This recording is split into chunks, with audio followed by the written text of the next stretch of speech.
Well, welcome back, ladies and gentlemen. This is the third part in series on how to draw a three-quarter view blank.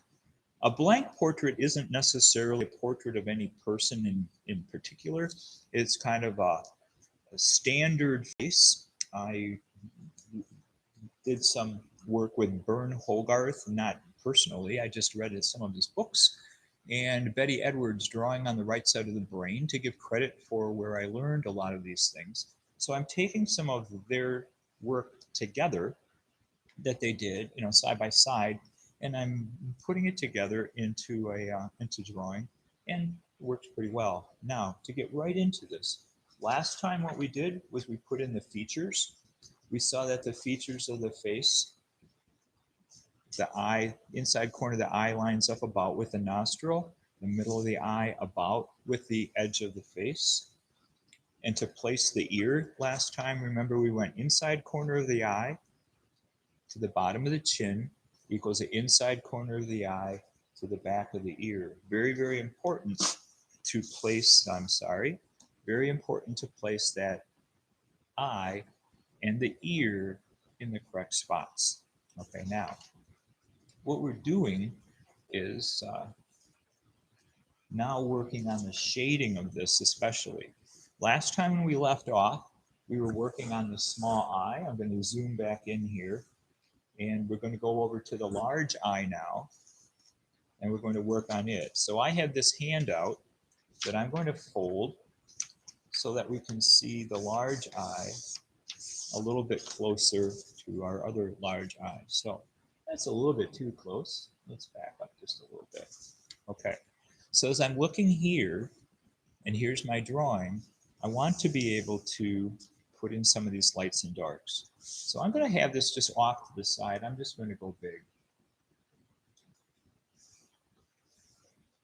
There we go.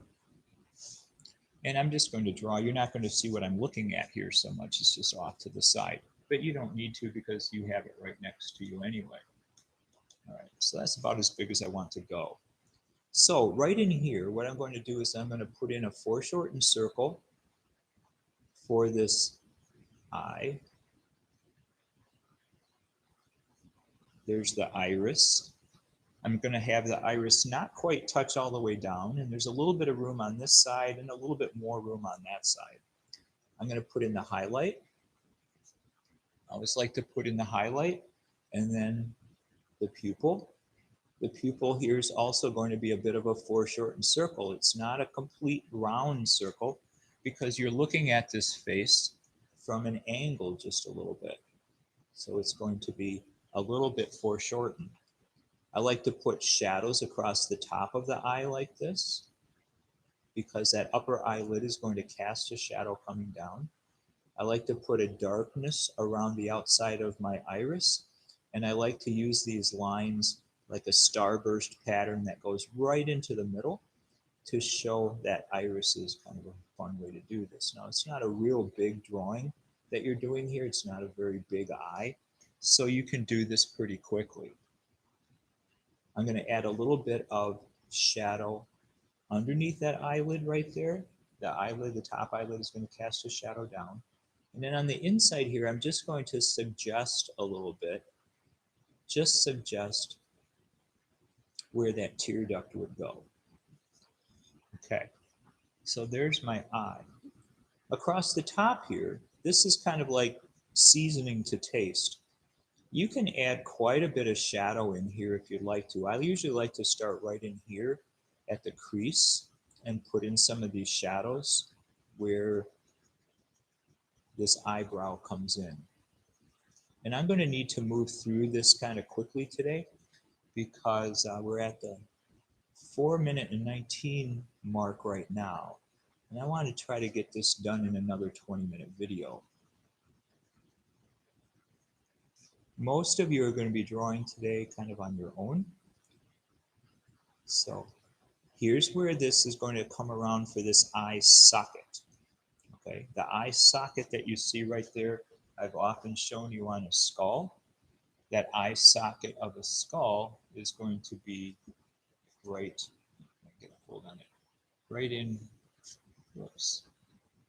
right in here.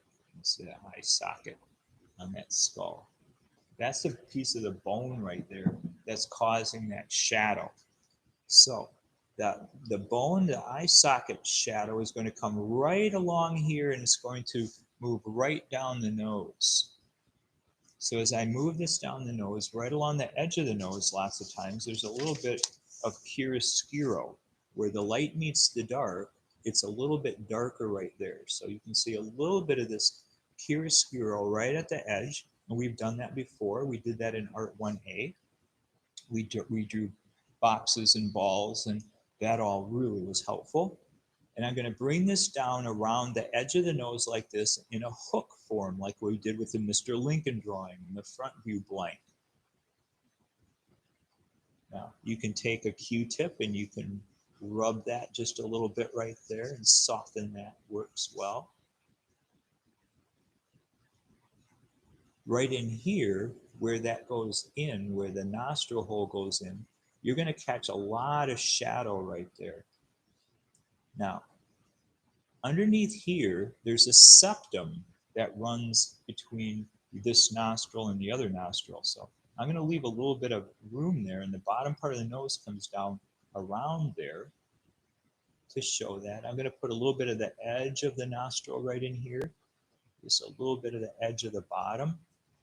That's a Bern Hogarth trick that he likes to do. I learned that from drawing from his books. I've never met a lot of these people who are kind of my heroes in art, who have taught me so much. I just read their books and I drew along with their books, and they taught me how to draw. Mostly, these books taught me how to teach, because when I started drawing myself, it's one thing knowing how to draw and knowing how to put these things down. It's another whole world knowing how to teach it, because teaching it is a lot more difficult than it looks. You have to break everything down into little pieces. I'm going to come back up underneath this eyelid. Now, he's not going to have a ton of wrinkles like the charcoal man we just did. He's not going to have a lot of facial hair and wrinkles like the Mr. Lincoln that we did. It's just a front view blank. It's nobody in particular. I'm going to put a little bit of shadow also. I'm going to go back and forth between using a stump here and using the Q-tip. Okay, so we're doing pretty well. I'm going to leave this. Well, no, I think I'll leave that. Let's come down here, come down the nose. Let's move this up a little bit. Now, as you come down the nose here, the light is coming, looks like coming from this side over here. It looks like it's coming from the right. So as we go to shade this and draw this, let me get this a little bit more straight up and down. As we do this, you're going to see that the light, the shadow is going to cast across here, across that philtrum right there, and it's going to have some shadow on this side underneath the nose. The light looks like it's coming from the right. So I'm going to put some of these shadows over here on the left. I'm going to put a little bit of shadow right here at the edge of the philtrum, at that light would hit here.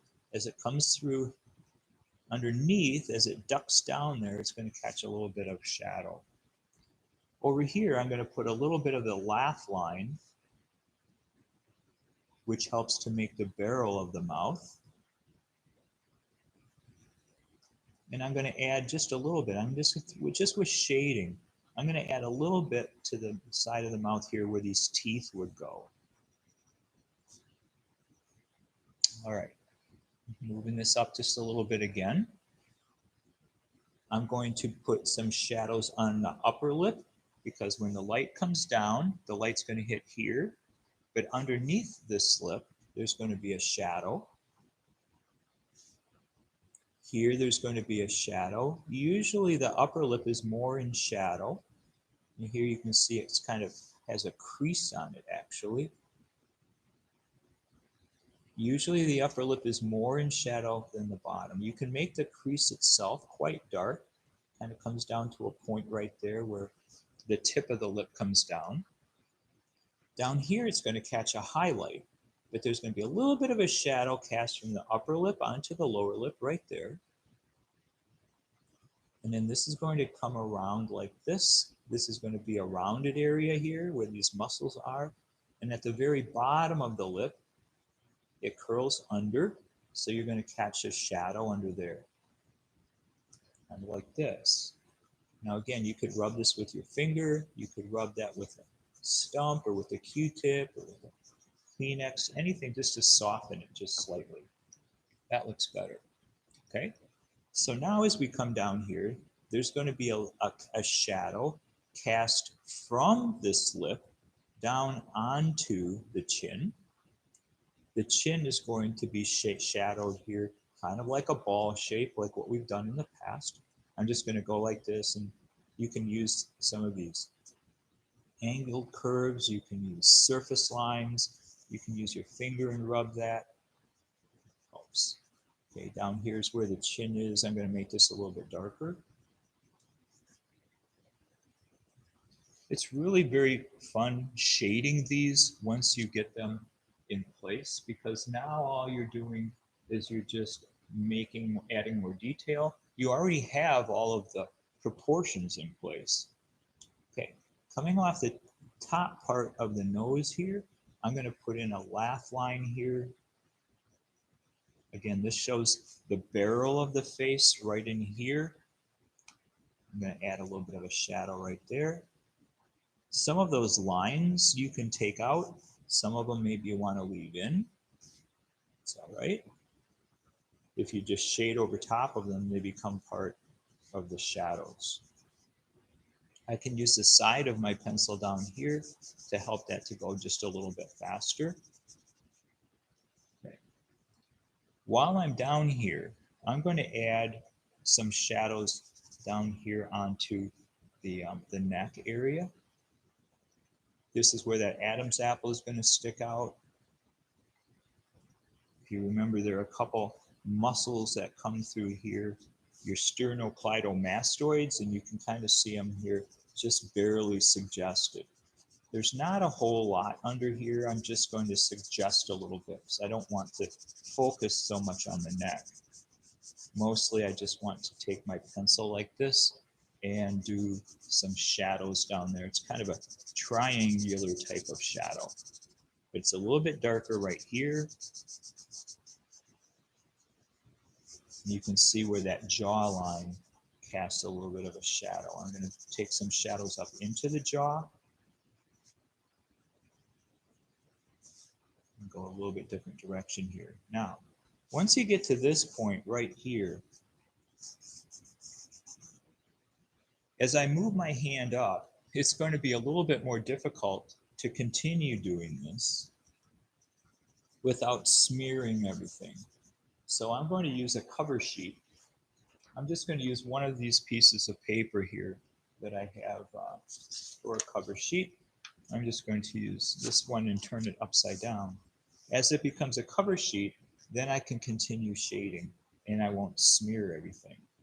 Okay. So right in here from that ear, I'm going to put in your cheekbone. You can see that cheekbone is going to kind of dip down right there. You can see a shadow coming down in front of this laugh line or in front of the barrel of the mouth, and you can see another one here. These are the muscles in the cheek. The muscles in the cheek are very, very strong. I think I've said before that these are the strongest muscles in your body. The muscles in your jaw to clamp down. They're very, very strong. Now, as this comes up and over, I'm also going to add a little bit of shadow up here to,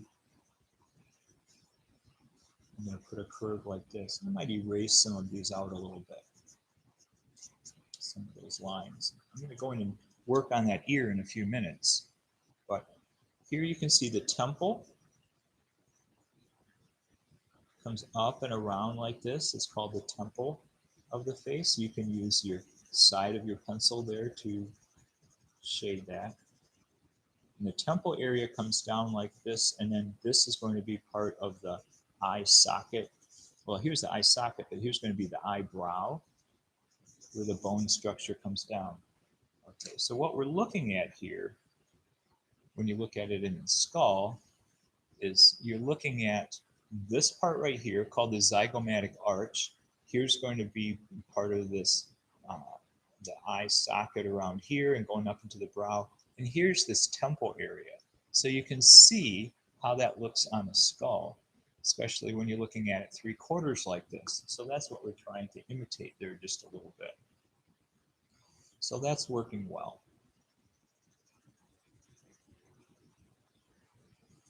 This zygomatic arch right there, since I like showing bones, I kind of think it's fun to make that shadow there a little bit stronger. You don't have to make it that strong if you don't want to. But this is going to come up into the ear. Okay. Now, what I have mainly to do yet is the ear and then on the top of the head, which will go pretty quickly. But let's go and take a look at this ear right here. As I'm looking at this ear, I'm going to try to line this up so that it's a little straighter with your paper. There you go. As you're looking at this ear, I'm looking at this handout, and you can see that the ear has some major parts again. You can see the 3 major parts, this outside part right here, the inside part right here, and then this concha part right there. You can see the 3. So the tragus, the concha, and the helix was out there, are the names of them. So you can look at these 3 major parts and you can draw them in. I usually like to start out here with the helix. The helix goes around the outside edge. Now a 3/4 view ear is going to look a little different, and this ear is going to kind of bend in like that.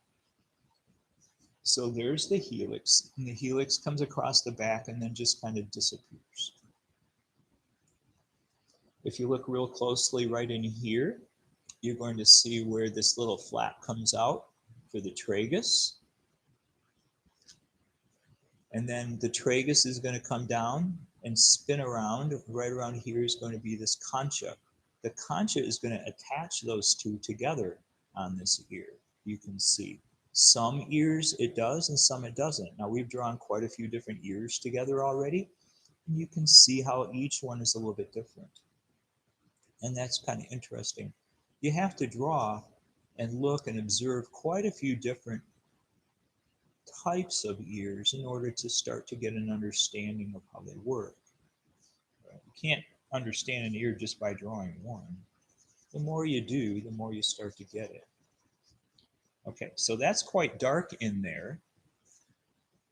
This part here then, if you look, there's a little V shape that comes down. And then all I do is, at the end, I don't know the names of all of these things, but I just put in these little curves, the rest of them, how I see them fit in there. And then you can see a little bit of a shadow through the whole ear, because again, the light's coming over here from the right-hand side.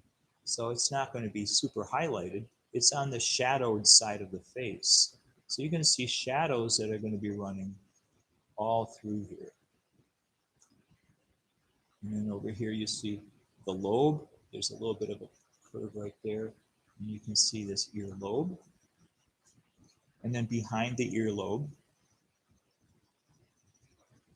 the ear itself is going to cast a shadow out like this and then down.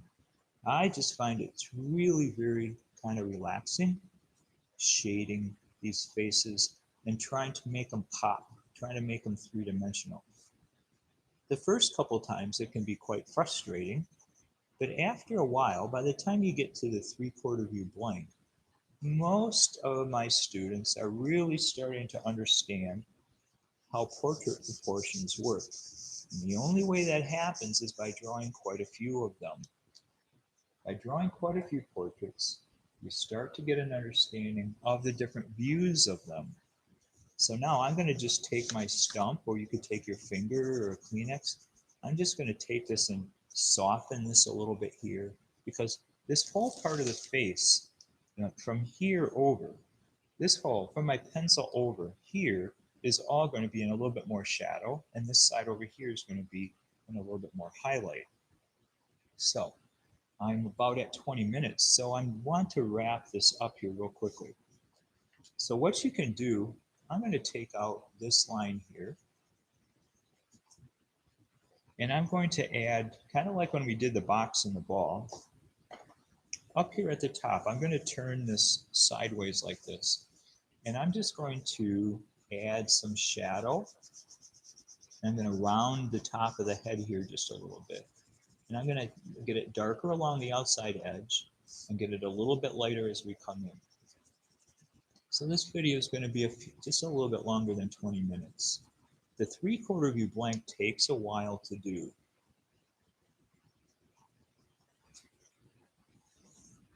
So 3 sessions of about 20 minutes, it's an hour to do this. When I'm in class, it usually takes me at least 2 sessions when we're working 45 minutes at a time. So I go a little bit slower in class and stop once in a while to check to see how people are doing. That's important. I'm going to add just a little bit onto the front of his face here, just a little bit onto his skull line there. That's better. So here you see it's light in the background and dark on the portrait here. Then I'm going to take the side of my pencil and I'm going to shade it, bringing it down in the middle here. And I'm going to put in this eyebrow. Doesn't take a whole lot, doesn't take real long, just a little bit of shadow. I'm going to put a little bit of shadow here at the notch in the nose, not super dark, but just a little bit to show where that goes in.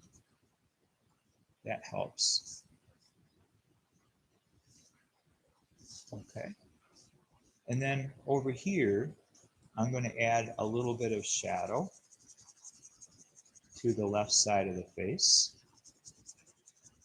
This doesn't always show up really well on a YouTube video when I move my pencil so quickly.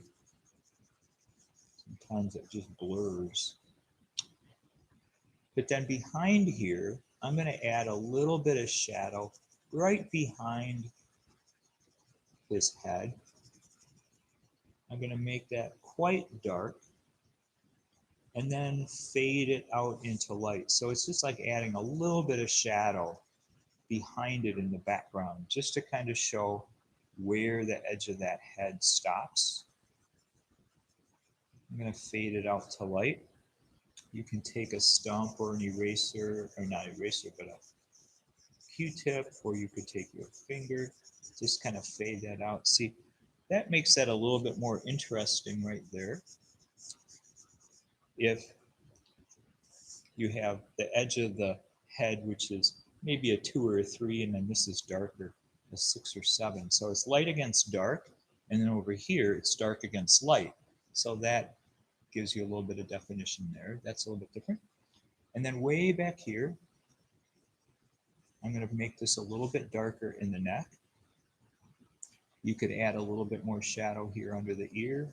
You could bring the shadow down here. And this needs just a touch more work over there. And then I'm going to take this and soften that a little bit. And I think we're done. Let me back this out. So here's my original. Here's the drawing that I did. It's not exactly the same. It's a little bit different, but it's looking at this 3/4 view portrait. So I hope that you enjoyed doing this. I hope that you, let me soften this a little bit. That's better too. I hope that you learned a little bit about proportions through this unit. And we're going to do one more 3/4 view portrait of from an artist called Albrecht Dürer, and that will be on the next one. So let me straighten this out. There's your finished 3/4 view portrait. Thank you for drawing with me, and good job.